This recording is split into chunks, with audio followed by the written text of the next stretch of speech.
नमस्कार दोस्तों, आप सभी का स्वागत है।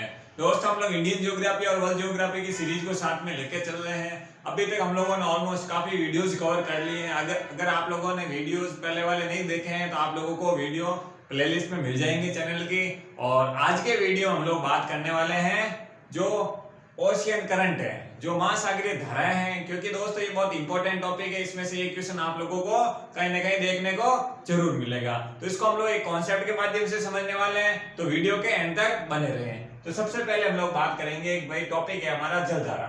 जलधारा को बताने से पहले मैं आप लोगों को बता दूं भाई जलधारा होती क्या है, ये समझना जरूरी है। भाई जलधाराएं की बात तो कर रहे हैं, लेकिन जलधाराएं होती क्या है। जलधाराओं का मतलब है दोस्तों, जैसे आप लोगों को पता है नदियां हैं, जो काफी कुछ नदियां हैं, सारी नदियां नहीं कहेंगे लेकिन कुछ नदियां हैं जो एक ही दिशा में प्रवाहित होती हैं। उनका जो जल का प्रवाह होता है वो एक ही दिशा में होता है, ठीक है। तो इसी प्रकार जलधाराएं भी क्या है, तो कई नॉर्मली अपन देखेंगे वो एक ही दिशा में प्रवाहित हो रही है, ठीक है ना। कभी इधर राइट की ओर, कभी लेफ्ट की ओर, वो क्या होती है, एक प्रवाह के रूप में जल का एक प्रवाह होता है, उसे हम लोग क्या कहेंगे, जलधारा कहेंगे। क्लियर हो गया, ये तो बात होगी जलधारा है। जलधाराओं का प्रवाह आप लोग महासागर में जरूर देखेंगे, महासागरों में ही जलधाराओं का प्रवाह आप लोगों को देखने को मिलेगा। इसके अलावा आप लोगों को नदियों को भी एक प्रवाह के रूप में आप लोग कह सकते हैं। तो ये तो बात होगी जलधाराओं की। अब आपके सामने सवाल आता है कि जलधाराओं, आप लोगों को ये जलधाराएं समझने से पहले आप लोगों को पिछला वीडियो देखना जरूर चाहिए, क्योंकि दोस्तों उसमें मैंने जल मंडल वाले टॉपिक में जो महासागर के जो भी जितने भी महासागर है विश्व में उन सबको समझाया है, क्योंकि ये उन्हीं से रिलेटेड है। अभी हम लोग सभी महासागर के हिसाब से कौन कौन सी जलधाराएं प्रवाहित हो रही है उनके बारे में बात करने वाले हैं। तो ये तो बात होगी जलधाराओं की। अब बात आती है जलधाराओं का प्रवाह होता है वो किस किस रूप में बदल सकता है, किस परिस्थितियों में बदल सकता है। ये आप सबको पता है कि भाई सभी जगह जलवायु और मौसम एक जैसा नहीं है। तो कहीं पर आप लोगों को ज्यादा वाष्प देखने को मिलेगी, तो कहीं पर जल वाष्प बहुत कम मात्रा में होगा। कहीं पर आप लोगों को पता है विश्व के किसी जगह टेम्परेचर अधिक होगा तो किसी जगह कम होगा। तो ये प्रोसेस होता है भाई, किसी जगह दाब भी हो सकता है आप लोगों को बहुत अधिक लगे और किसी जगह दाब बहुत कम हो गए। तो इससे क्या हो गया, ये अपने आप में डिफरेंस क्रिएट कर सकते हैं कि भाई किस प्रकार की धाराएं वहां पर उत्पन्न होगी। भाई ठंडी जल धाराएं होगी, गर्म जल धाराएं होगी। तो धाराओं के निर्माण में जो समुद्री ओशियन करंट है, इनके निर्माण में कुछ ये दाब है, जलवाष्प है, ये सारी चीजें सहायक होती है। समझ रहे ना। ये उन्हीं के हिसाब से हम लोग डिसाइड करेंगे कि भाई यहाँ पर गर्म जलधारा होगी या ठंडी जलधारा होगी। क्लियर हो गया, ये बात हो गई। अब बात आ जाती है कि भाई गर्म जलधारा और ठंडी जलधारा है। मुख्यतः अपन लोग किसको पढ़ेंगे, गर्म जलधारा और ठंडी जलधारा है। तो उसको पढ़ने से पहले मैं आप लोगों को बता दूं, इसमें जो मैंने ब्लू कलर में बता रखा है, जो भी आप लोगों को ब्लू कलर में ये दिशाएं डायरेक्शन धाराएं दिख रही हैं जितने भी, ये क्या है, ये है ठंडी जलधारा है। क्या है, ठंडी जलधारा है। और जितनी भी मैंने गर्म जलधाराएं हैं वो मैंने रेड कलर में जो आप लोगों को धाराएं बता रखी, ये वाले जितने भी है, ये क्या है, ये है गर्म जलधाराएं। क्लियर हो गया, ये तो आप लोगों को क्लियर हो गया कि जो ठंडी और गर्म, जो गर्म जलधाराएं हैं वो रेड कलर में बता रखी है और जो ठंडी जलधाराएं हैं वो ब्लू कलर में बता रखी है, ताकि आप लोगों को मैप में कंफ्यूजन नहीं हो कौन सी धारा कौन सी है। क्लियर हो गया। अब बात आ जाती है कि भाई गर्म जलधारा और ठंडी जलधारा है। तो ये तो हम लोग को पता चल गया है भाई दो प्रकार की जलधाराएं मोस्टली अपन लोग देखते हैं। तो गर्म जलधारा है। अब गर्म जलधारा की बात करें तो दोस्तों सबसे पहले होता है कि गर्म जलधाराओं की उत्पत्ति या गर्म जलधारा कहते किसे हैं, ठीक है। तो आप लोगों को पता है ये है विषुवत रेखा, ये सबको पता है कि पहले भी हम लोगों ने वीडियोस में काफी डिटेल में पढ़ चुके हैं। तो ये जो विषुवत रेखा है, आप लोगों को ये भी पता है कि जो विषुवत रेखा है जो पृथ्वी को दो बराबर भागों में बांटती है, उत्तरी गोलार्ध में और दक्षिणी गोलार्ध में। क्लियर हो गया, उत्तरी और दक्षिण की बात हो गई। अब बात आ जाती है कि भाई इसका धाराओं का क्या मतलब है। धाराओं में ये समझना आप लोगों को, मैंने भी बात की ताप दाब जलवाष्प इन सब की बात की थी। तो आप लोगों को पता है जो ये विषुवत वाला इलाका है, विषुवत रेखा का इलाका है जिसके 10 डिग्री साउथ में, 10 डिग्री नॉर्थ और 10 डिग्री साउथ में आप लोगों को क्या देखने को मिलेगा, टेम्परेचर यहाँ पर अधिक मात्रा में देखने को मिलेगा। विषुवत रेखा के 10 डिग्री नॉर्थ में उत्तर की ओर, विषुवत रेखा के 10 डिग्री साउथ की ओर दक्षिण की ओर। क्लियर हो गया। तो यहाँ पर टेम्परेचर बहुत अधिक होगा। तो ऑब्वियसली क्यों टेम्परेचर अधिक होगा, इसके बारे में हम लोगों ने मौसम की क्रियाएं पढ़ी, तो उसमें समझा कि भाई सूर्य जो है इनके लंबवत चमकता है, कर्क रेखा और मकर रेखा के लंबवत चमकता है। तो सूर्य जहां पर सूर्य की सीधी किरणें पड़ेगी तो ऑब्वियसली है कि वो क्षेत्र गर्म होगा। तो ये जो क्षेत्र हो रहा है गर्म हो रहा है, तो इसलिए यहाँ का जो क्षेत्र गर्म हो रहा है तो क्या होगा, पानी भी गर्म होगा। जो महासागरीय जल है यहाँ पर वो भी गर्म हो रहे हैं। तो महासागरीय जल है जो गर्म होकर, गर्म उनकी जो धाराएं हैं वो किस ओर, ध्रुवों की ओर प्रवाहित हो रही है। किस ओर, ध्रुवों की ओर। आपको पता है ये वाला उत्तर की ओर जाएंगे ध्रुव है, दक्षिण की ओर जाएंगे तो ध्रुव है। ये हम लोग अक्षांश और देशांतर विस्तार में हम लोगों ने अच्छे से समझा था। तो जो ये विषुवत वाले इलाके में आप लोगों को पता है गर्म और ठंडी जल धारा में गर्म जल धारा का रोल क्या कैसे हो रहा है कि भाई वे धाराएं जो विषुवत रेखा के आसपास, विषुवत रेखा में क्षेत्र में गर्म होती है और ध्रुवों की ओर प्रवाहित होती है।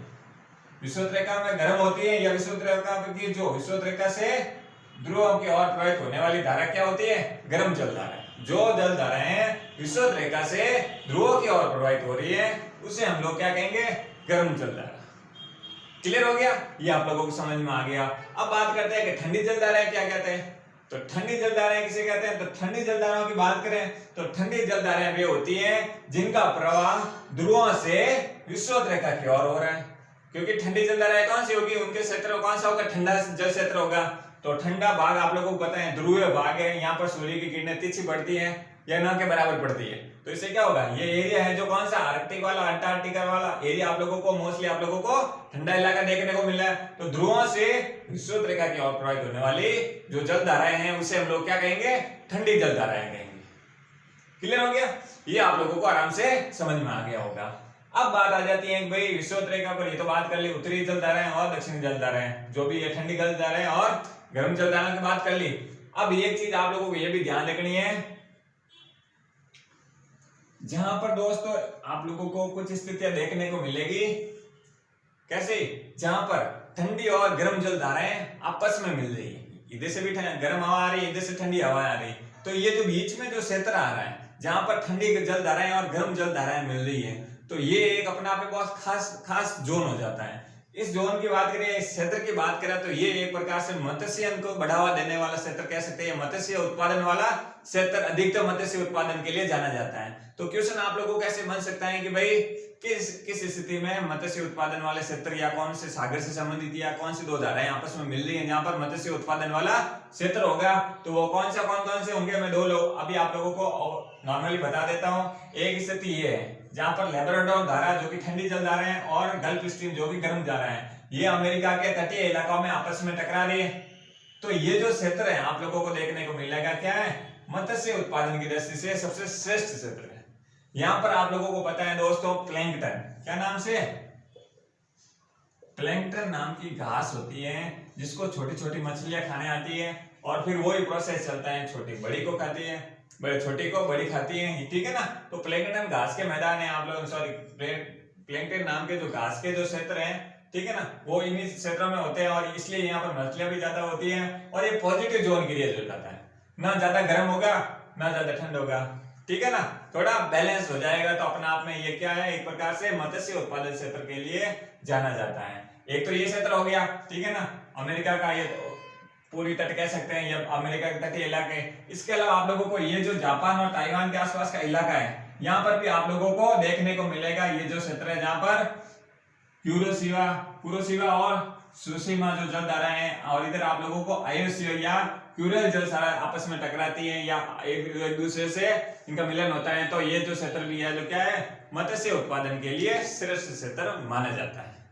क्लियर हो गया, ये आप लोगों को समझ में आ गया होगा मत्स्य इलाकों से संबंधित। अब हम लोग बात करते हैं, स्टार्ट करते हैं आगे, क्या आगे हम लोग अब बात करेंगे एक एक करके, जितनी भी जल धाराएं हम सबको लोकेशन में देखेंगे, क्योंकि लोकेशन वाइज देखेंगे तभी चीज अपन लोग ज्यादा लंबी देख याद रख पाएंगे।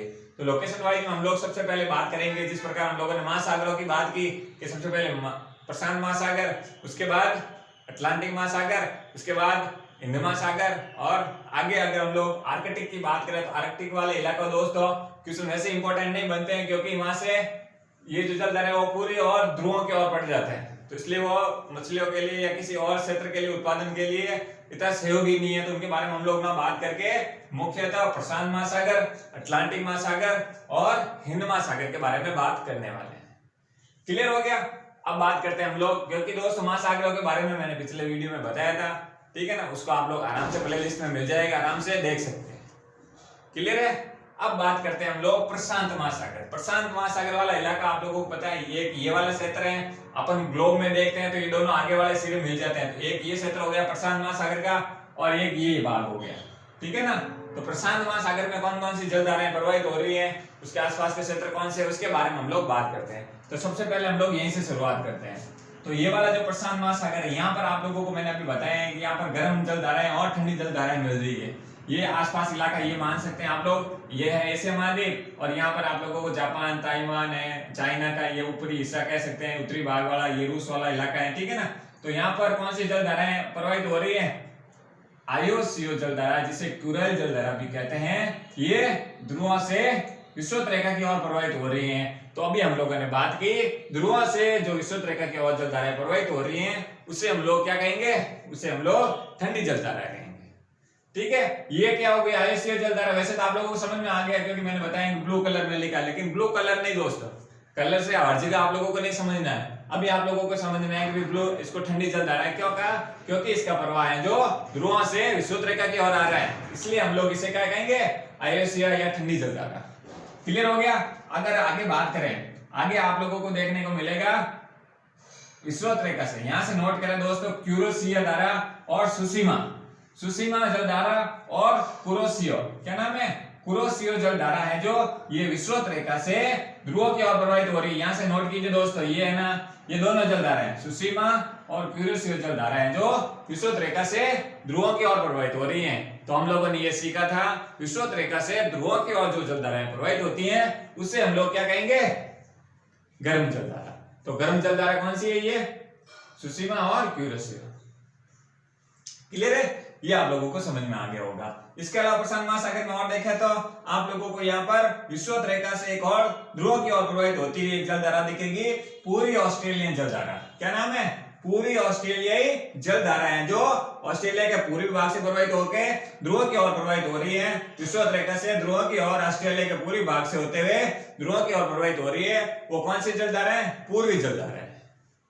क्लियर हो गया, ये हो गई इस वाले भाग की। ये एक भाग और है प्रशांत महासागर का, तो इसमें देख लें। तो एग्जाम में आप लोगों को कभी कभार क्वेश्चन को बड़ा करने के लिए आप लोगों को ये पूछ सकते हैं कि प्रशांत महासागर में कौन कौन सी जलधाराएं प्रवाहित हो रही है। ठंडी जन्म का तो पता ही है आप लोगों को, लेकिन कई कभार अपन को महासागर का भी ध्यान रखना जरूरी है, इसलिए मैं महासागर वाइज पढ़ा रहा हूँ, ठीक है ना। तो प्रशांत महासागर में आप लोगों को इधर वाले भाग की बात करें तो आप लोगों को पता है, यहाँ पर उत्तरी विषुवतीय जलधारा क्यों कहते हैं, जो उत्तरी भाग में प्रवाहित हो रही है, ठीक है ना, उत्तरी भाग में, और दक्षिणी भाग में जो प्रवाहित हो रही है उसे दक्षिणी विषुवतीय जलधारा कहते हैं। तो उत्तरी भाग में जो आप लोगों को प्रवाहित हो रही है, यहाँ पर आप लोगों को अलास्का जलधारा, जो कि विषुवत रेखा से किस और, ध्रुव की ओर प्रवाहित हो रही है, इसलिए हम लोग इसे क्या कहेंगे, अलास्का जलधारा।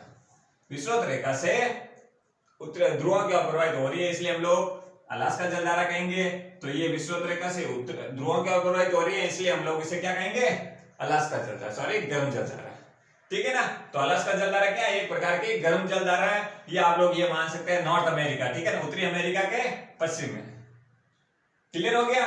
अब आगे बात करते हैं, यहीं पर आप लोगों को कैलिफोर्निया जलधारा, क्या नाम है, कैलिफोर्निया के पास या कैलिफोर्निया की खाड़ी के पास, ये जो क्षेत्र आप लोगों को दिख रहा है, ये क्या है, कैलिफोर्निया की खाड़ी है। तो कैलिफोर्निया की खाड़ी के पास आप लोगों को कैलिफोर्निया जलधारा मिलेगी। ये दोस्तों स्थानीय जगह के नाम से ही नाम रखे हैं, ऑलमोस्ट सारे है ना, कहीं ना कहीं जगह के नाम से ही मिलेंगे आप लोगों को, ठीक है ना। तो यहाँ से अलास्का है, तो ये अलास्का के नाम से पड़ी है, कैलिफोर्निया तो कैलिफोर्निया खाड़ी के नाम, मोस्टली आप लोगों को जो स्थानीय आसपास की जगह है उसी के नाम से इन जलधाराओं का नाम पड़ा है। क्लियर हो गया। कैलिफोर्निया है जो जलधारा है जो ध्रुव से ऊपर से विषुवत रेखा की ओर प्रवाहित हो रही है, तो इसका मतलब ये क्या है, एक प्रकार की ठंडी जलधारा। क्लियर हो गया। अब आगे बढ़ते हैं। आगे आप लोगों को प्रशांत क्षेत्र में एक और जलधारा देखने को मिलेगी, उसका नाम है हम्बोल्ट। हम्बोल्ट जलधारा को हम लोग विषुवतीय जलधारा भी क्या कहते हैं, सॉरी पेरू जलधारा भी कहते हैं। तो हम्बोल्ट जलधारा को हम लोग पेरू जलधारा भी कहते हैं, जिसका प्रवाह ध्रुव से विषुवत रेखा की ओर होता है। किस ओर, ध्रुव से विषुवत रेखा की ओर होता है, ठीक है। तो इसे हम लोग किस प्रकार की जलधारा कहेंगे, ठंडी जलधारा है। क्योंकि हम लोग डेफिनेशन के हिसाब से चलना है दोस्त, अभी कलर मत चेक करना, कलर तो बदल जाएंगे, लेकिन जब आप लोगों को रूल्स पता होंगे तो आप लोग आराम से समझ जाएंगे। क्लियर हो गया। अब आगे बढ़ते हैं। हम लोगों ने अभी प्रशांत महासागर में कौन कौन सी जलधाराएं हैं, अलास्का जो कि गर्म जलधारा है, कैलिफोर्निया जो कि ठंडी जलधारा है, उत्तरी विषुवतीय, दक्षिणी विषुवतीय ये गर्म जलधारा है, हम्बोल्ट जिसे पेरू जलधारा के नाम से जाना, ये प्रकार की ठंडी जलधारा है। इसके अलावा आयोसीओ जलधारा, एक प्रकार की जिसे क्यूराइल जलधारा भी कहते हैं, एक प्रकार की ठंडी जलधारा है। और आप लोगों को सुसीमा और क्यूरोसियो जलधारा देखने को मिलेगी, एक प्रकार की गर्म जलधारा है। और पूरी ऑस्ट्रेलियन जलधारा है जो एक प्रकार की गर्म जलधारा है। तो प्रशांत महासागर में ये एक प्रकार की सारी जलधाराएं हैं, ठीक है ना। तो आप लोगों को ये सारी याद होनी चाहिए। एक बार में याद नहीं होगी दोस्तों, 2-3 बार पढ़ोगे तो आराम से याद हो जाएगी। क्लियर हो गया। अब आप आगे हेडिंग डाल दीजिए, क्या है, अटलांटिक महासागर। अटलांटिक महासागर की स्थिति कौन सी है, ये वाली जो है साकार में, किस आकार में, एस आकार के रूप में आप लोगों को दिखाई दे रही है। ये क्या है, अटलांटिक महासागर। तो अटलांटिक महासागर में कौन कौन सी जलधाराएं हैं, क्या नाम है, गर्म कौन सी, ठंडी कौन सी, उसके बारे में हम लोग बात करने वाले हैं। तो सबसे पहले हम लोग उत्तरी गोलार्ध में जो जलधाराएं प्रवाहित हो रही है उनके बारे में बात कर रहे हैं। तो सबसे पहले यहाँ से शुरुआत करते हैं। यहाँ पर आप लोगों को दोस्तों केनी जलधारा याद है कि ये विषुवत रेखा से ऊपर की ओर प्रवाहित हो रही है, मतलब उत्तर की ओर प्रवाहित हो रही है या ध्रुव की ओर प्रवाहित हो रही है। तो यहाँ पर आप लोगों को केनी जलधारा है, क्या नाम है, केनी जलधारा है जो विषुवत रेखा से ध्रुव की ओर प्रवाहित हो रही है। इसका मतलब ये क्या है, एक प्रकार की गर्म जलधारा है। क्लियर हो गया।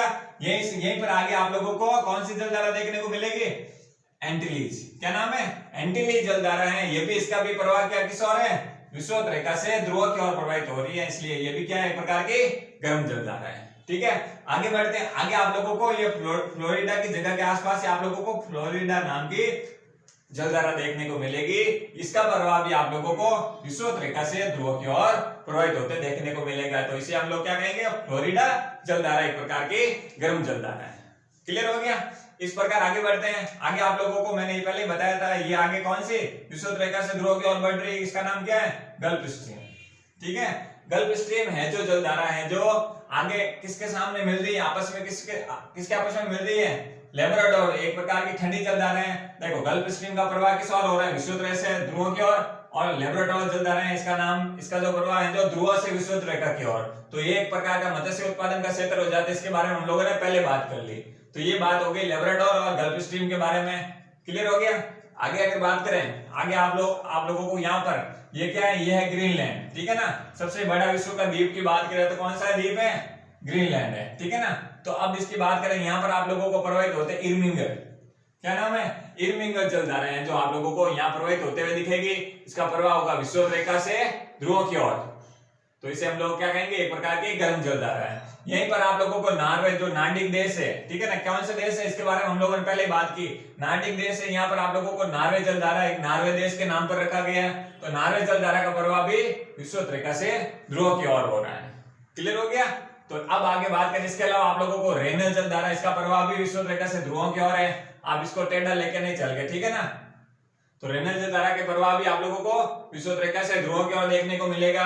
इसके अलावा अगर हम लोग वापस आएंगे तो यहाँ पर आप लोगों को कन्नारी, किसके, अफ्रीका के पश्चिमी तट पर आप लोगों को कन्नारी जलधारा देखने को मिलेगी। लेकिन इसका प्रवाह आप लोगों को ध्रुव से विषुवत रेखा की ओर प्रवाहित हो रही है। तो इसका मतलब एक प्रकार की ठंडी जलधारा है। क्या है, ठंडी जलधारा है। क्योंकि आप लोगों ने सीखा है कि ध्रुव से विषुवत रेखा की ओर प्रवाहित होने वाली जलधारा एक प्रकार, उसे क्या कहेंगे हम लोग, ठंडी जलधारा कहेंगे। इसके अलावा अटलांटिक महासागर में आप लोगों को यहाँ पर 2 जलधाराएं और देखने को मिलेगी।